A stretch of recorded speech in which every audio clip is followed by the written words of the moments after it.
15वां सवाल। ए दिया हुआ है और हमें ये दिखाना है और इसकी मदद से ए इन्वर्स भी निकालना है।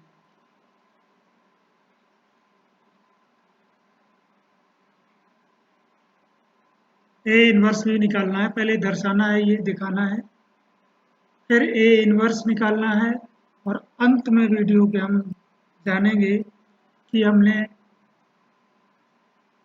इस प्रश्न को सॉल्व करने के लिए जो टेक्निक्स अपनाई हैं वो कैसे पहचानी कि यही टेक्निक्स होनी चाहिए। तो देखिए ए क्यू लाना है, ए स्क्वायर, ए और आई। तो आई तो हम मान लेंगे इसी कोड की, ए के कोड की। ए स्क्वायर हमें निकालना है तो हमने यहाँ से ए इंटू ए करके ये निकाल लिया है। ए क्यू निकालना है तो ए स्क्वायर में ए का गुणा किया और ये ए क्यूब निकाला। आई इसी कोड का मान लिया 3/3 का, और जीरो मैट्रिक्स इसी कोड का होना चाहिए। अब हम इसकी लेफ्ट साइड यूज़ करके एक मैट्रिक्स निकालेंगे और वो मैट्रिक्स अगर जीरो मैट्रिक्स आता है तो हमारा ये सत्यापित हो जाएगा कि ये जो पूछ रहा है वो सही है, वो हम दिखा देंगे। तो पहले हम लेफ्ट साइड लेंगे। ये हमने यहाँ लेफ्ट साइड ली है, बायां पक्ष, और इसमें ए क्यू का जो मान उधर से निकाला था वो रखा 6a स्क्वायर का यहाँ पर और ए का यहाँ पर, आई का यहाँ पर इस समीकरण में रख दिया है। 6 का इसमें गुणा किया, 5 का ये और 11 का इसमें करके सब जोड़ दिया है और इसको हमारा आंसर 0 0 मैट्रिक्स जो आ रहा है वो आ गया है। तो हमने लेफ्ट साइड को सॉल्व किया है और उससे जो मैट्रिक्स आया है वो जीरो मैट्रिक्स है। इसका अर्थ ये हुआ कि ये इसके बराबर है। अब हम देखेंगे किस तरीके से हम ए इन्वर्स इसकी मदद से निकालेंगे, फिर हम देखेंगे कि हमने यही मेथड क्यों लगाई। तो देखिए ए इन्वर्स का हम दोनों ओर गुणा कर रहे हैं।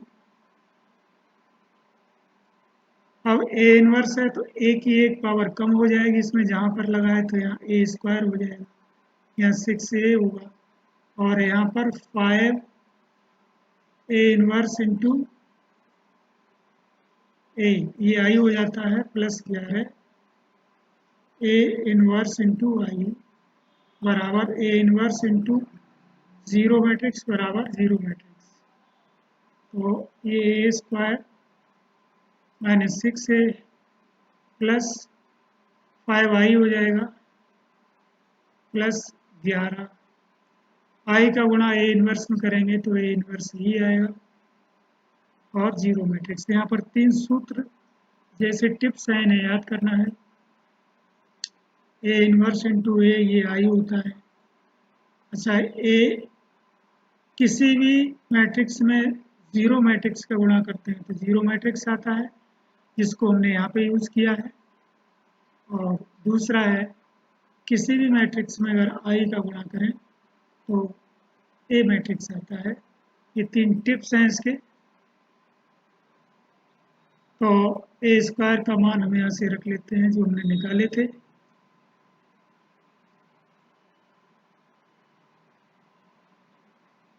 ए स्क्वायर का मान दूसरे नंबर पर ये निकला है 4 2 1 -3 8 -14 7 -3 14। हमने ये मान रख दिया है। अब इसको हल करके यहाँ पर एक मैट्रिक्स आ जाएगा प्लस 11 ए इनवर्स बराबर जीरो मैट्रिक्स। फिर हम इस पद का मान निकालेंगे, ये मैट्रिक्स इधर ले जा करके, फिर इधर एक मैट्रिक्स आ जाएगा, 11 का भाग देंगे आंसर आएगा। ये हमने निकाल लिया है 11a1 ए इनवर्स ये, और इसको जब कैलकुलेट किया है तो ये हमारा अवयव आ गया, इसको इधर ले आई, पक्षांतर कर लिया है तो ये आया। फिर हमने 11 का भाग दिया, ए इनवर्स आ गया। अगर हम ये चेक करना चाहते हैं कि ये ए इनवर्स सही है अथवा नहीं, तो हमें ए और ए इनवर्स का गुणा करना चाहिए, उसे आई आएगा वो, यानी 101 0 0 1 0 1 0 0 0 1 आएगा। अब हम देखते हैं कि हमने यही मेथड क्यों लगाई। पहला तो ये दिखाइए, हमारे पास ए था तो हम ये आसानी से निकाल सकते थे, इसलिए हमने निकाल करके लेफ्ट साइड में रखा है, और राइट साइड में जो जीरो मैट्रिक्स है वो आ, आ सकता है, इसलिए हमने इसको यूज़ किया है।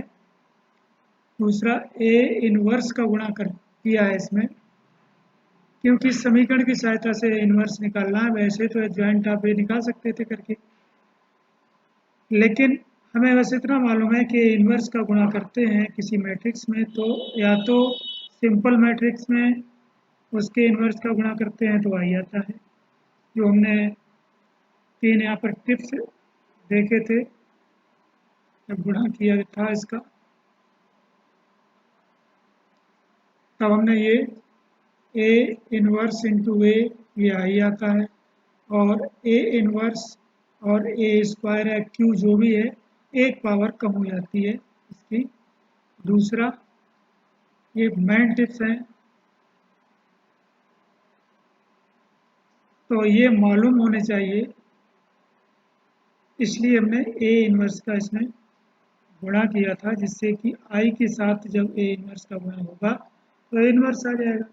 हमें इनवर्स ही निकालना है, बाकी तो सब सारणिक वाले हो जाएंगे, बाकी तो सब आव्यूह आ जाएंगे, केवल ए इनवर्स होना चाहिए, बाकी हम हिसाब कर लेंगे। इसलिए हमने इस मेथड का उपयोग किया।